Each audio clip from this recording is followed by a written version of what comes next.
Pricing is one of the riskiest aspects of any business model, but most founders choose to defer pricing to later. They wait to first build their product, understand their cost structure, and then set pricing with customers. This is backwards. Your pricing model should determine your product and not the other way around. And the best time to set your pricing model is a lot sooner than you think. So in this video, I'm going to show you how.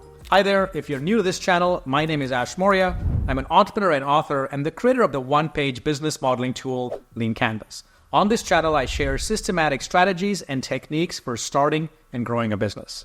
A popular strategy when launching a new product is to give it away for free so that you can learn from users, get them to try before they buy, then set pricing based on what users will be willing to pay.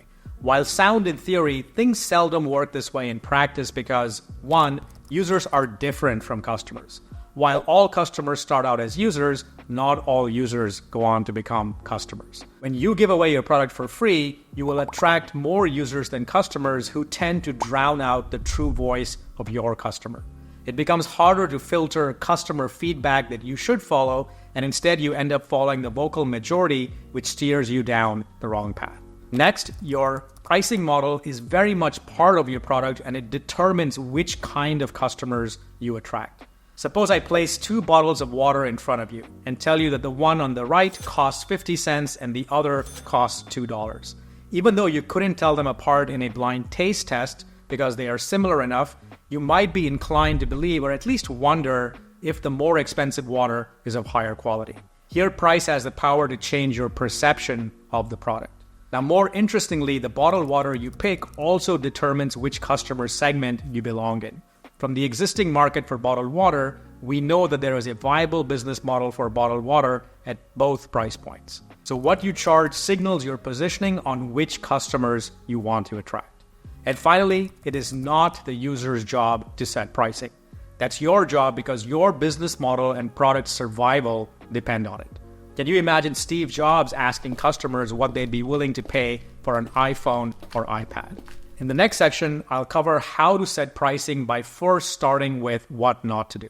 First, you should completely forget cost-based pricing, which is something a lot of people do by first determining their cost structure and then slapping a margin to set their price. This too is backwards because customers don't care about your solution or cost structure, but rather their problems and outcomes. When buying that iPhone, do you justify pricing by slapping a fair margin on Apple's unit costs? No, of course you don't. You justify pricing based on your perceived value of what the iPhone will let you do compared to other smartphones, and more importantly, how it makes you feel. Value-based pricing is another way of setting pricing, and while it's certainly better than cost-based pricing, it's still not enough. In value-based pricing, you anchor your pricing against your product's unique value proposition and the cost of similar alternatives. Your product's fair price sits somewhere between these two anchors. Now, this too isn't enough because it's possible to set a fair price for your product but still fail to build a viable business model. And then you get stuck. This is why I recommend setting business model-based pricing before value-based pricing. Setting business model-based pricing is a three-step process. Step one is where you outline all the ways that you could achieve your business model goal or minimum success criteria.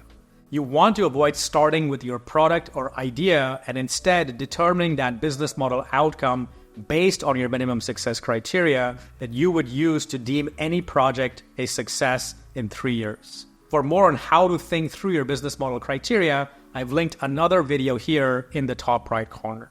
Now, once you determine your minimum success criteria, the next step is to outline all the ways that you could achieve this outcome.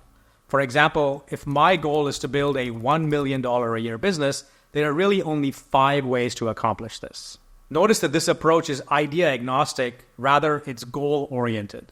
When you start thinking this way, you quickly realize that there are only a finite number of ways to build any size of business. In the second step, you begin to model specific business model variants that could meet that minimum success criteria goal of yours.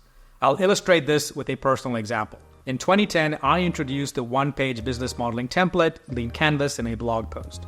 Today, the Lean Canvas is used by millions of people around the world, but going back in time, here are some of the ways I considered building a $1 million business around the Lean Canvas. Some of these ideas are more feasible than others, while others are more fitting to the kind of company I wanted to build. Finding fit here is what I call founder model fit, and it's best to find this fit before pursuing product market fit. Here's how I prioritized my list of options for myself. Selling 100,000 ebooks a year may sound easy to some of you, but most products like books convert at a very low percentage, 1% at scale. This would require building a huge top of the funnel with 10 million people. While not impossible, it's certainly not easy. My goal with my business was to prioritize impact and purpose over profit. While I could potentially charge high consulting fees and build a large consulting company, I didn't want to limit my expertise to just tens or hundreds of clients a year. These high-priced options didn't fit my personal founder mission. And my last constraint came from being a technical founder. I wanted to leverage software in some way versus just using people and time to build out the business. This is how I ended up building an online lead canvas tool that grew into LeanStack. The final step is to shortlist your most promising variants by picking a big enough market that you want to serve.